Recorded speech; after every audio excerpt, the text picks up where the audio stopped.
All right, so AIM 6.6, we're going to talk about the Bay of Pigs invasion and the Cuban Missile Crisis. We wrapped up last week talking about the Cuban Revolution. So we talked about Fidel Castro and his brother Raul Castro and their sidekick Che Guevara, overthrow Fulgencio Batista, the dictator of Cuba, and come to power in Cuba themselves. We later find out that Fidel Castro and Raul Castro are devout communists and align themselves with the USSR pretty closely. So off we go. All right, I'll give you a second here.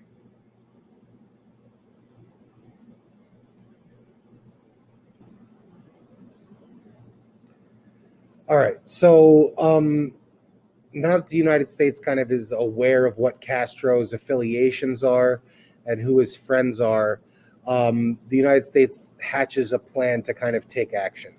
A lot of exiles who leave Cuba because they're afraid of Castro, like we said, Castro was killing off political opponents and a lot of other people that he deemed unpopular.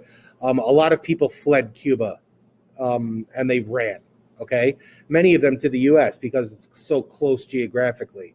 So the United States hatches this plan where they're going to train and provide supplies to a whole bunch of Cuban exiles, and they're going to train them.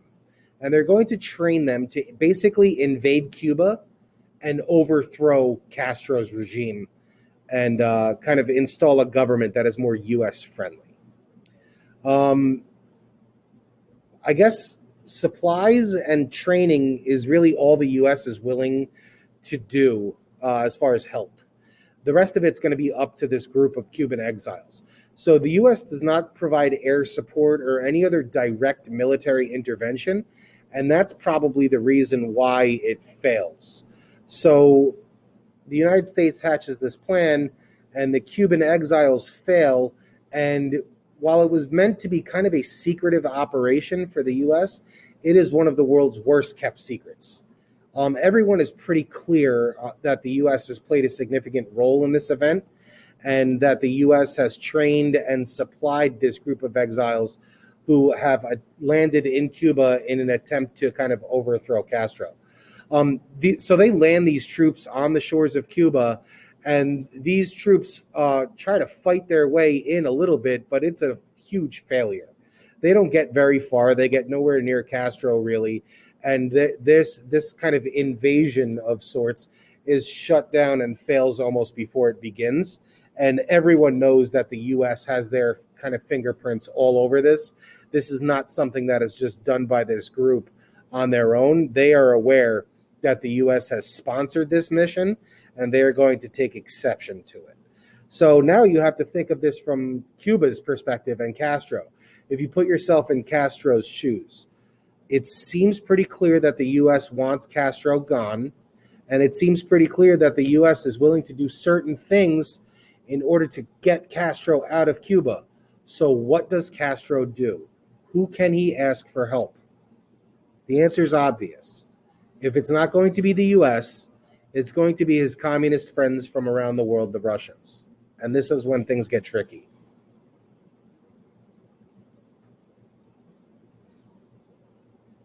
I'll give you a second.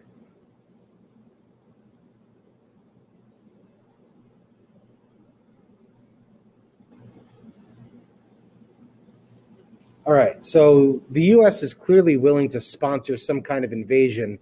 And once this fails, who's to say that the United States doesn't actually invade themselves and take a more direct action against Cuba? After all, communism is now in their backyard.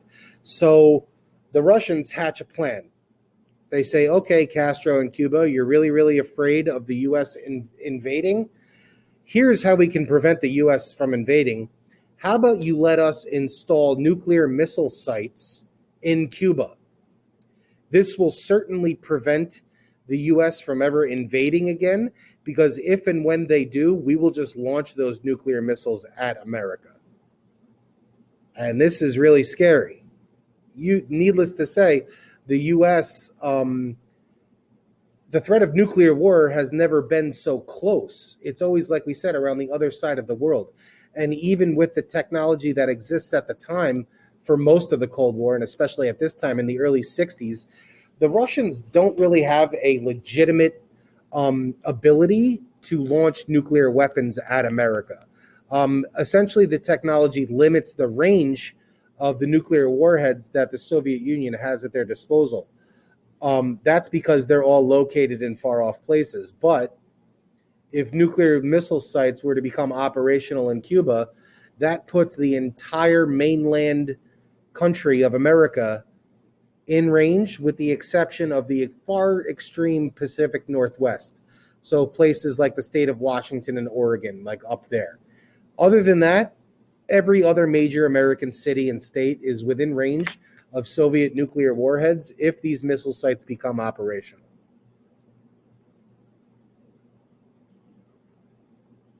I'll give you a second.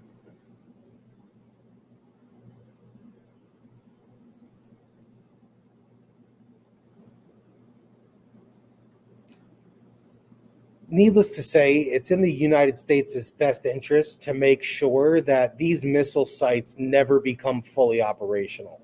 So the U.S. becomes aware of this plan and this agreement between Castro and the Russians, and they are aware that the Russians have started to move um, equipment and machines, and a lot of the are in the earliest stages of assembling these missile sites in Cuba. The United States launches all kinds of like top secret surveillance. We fly surveillance missions over Cuba and take aerial photographs of these missile sites as they're under construction. So the United States military confirms that these sites are being constructed, confirms that they are in the later stages of construction and are almost operational. The United States considers this an act of aggression. The USSR is putting missile sites deliberately here, specifically because it puts America within range of nuclear attack. And that is just not okay with us. There is a movie about this event that is absolutely amazing. In years past, we have watched it in class, at the end of class. It's called 13 Days, and it's the story of the Cuban Missile Crisis. It is this event and this historical event and the U.S. kind of dealing with this event that is the topic of this movie. So the president of the U.S. at the time is John F. Kennedy. He is pictured here on the phone, and he spends 13 days dealing with this situation until it's resolved. So this is the map that we were looking at. Once these missile sites, if they were to become fully operational in Cuba, you can see the range of some of these missiles. So what is that, San Francisco pretty much? So everything on the West Coast north of San Francisco would kind of be okay, but everything else is within range. So, you know, New York, Washington, Chicago, everything in Texas, etc. You know, every part of continental America, with the exception of this sliver up here that's sitting outside this outermost circle, indicates that everything is within range. So super scary. All right, last slide. I'll give you a second.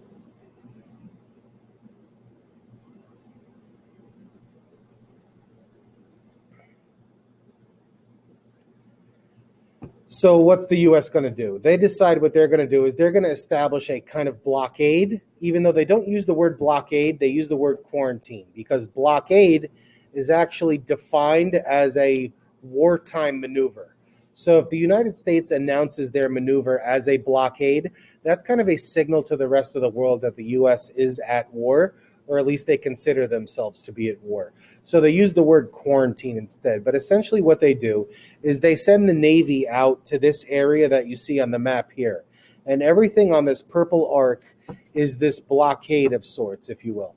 And it's a bunch of naval warships that are forming this kind of wall around Cuba, between Cuba and then Europe, where the Russians are coming from.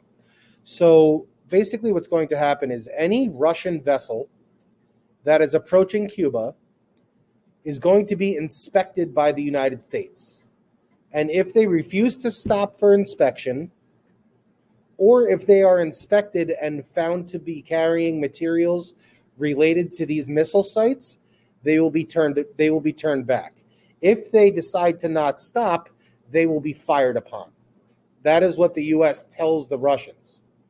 Now, there's a couple of this is literally the Russians and the Americans looking at each other from a couple of 100 yards away through binoculars, trying to figure out who is going to flinch first.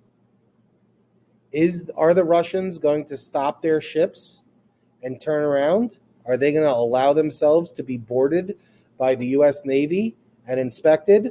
Are they going to blast right past them and try to move on to Cuba and risk being fired upon? And then all hell is going to break loose, quite literally. So this is literally, this scenario right here that is presented on this slide is the height of tension during the Cold War. This is the singular event during which the US and the USSR is as close as it will ever come to direct military conflict and, by extension, nuclear war. This is about to happen. So, this is the 0 hour.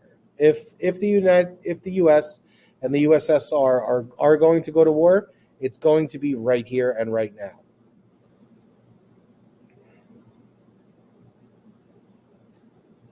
Oh, that is it. Awesome. So a couple of quick other interesting stories about this.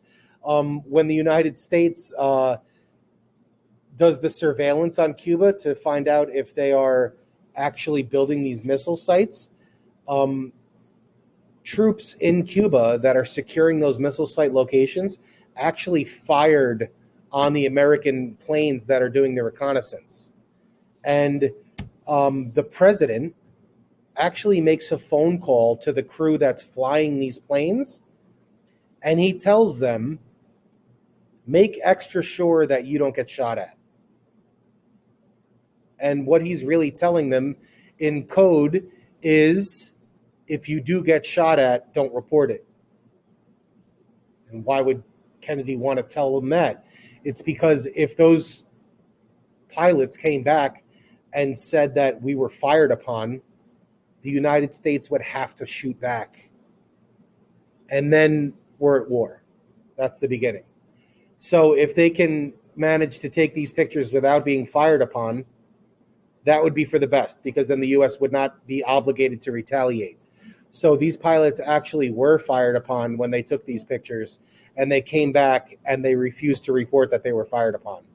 So one of the more interesting stories from this event, and if you think about that singular decision and that singular phone call by the president and that singular conversation he had with those pilots, may have been the only thing stopping the US and the USSR from complete and total global annihilation.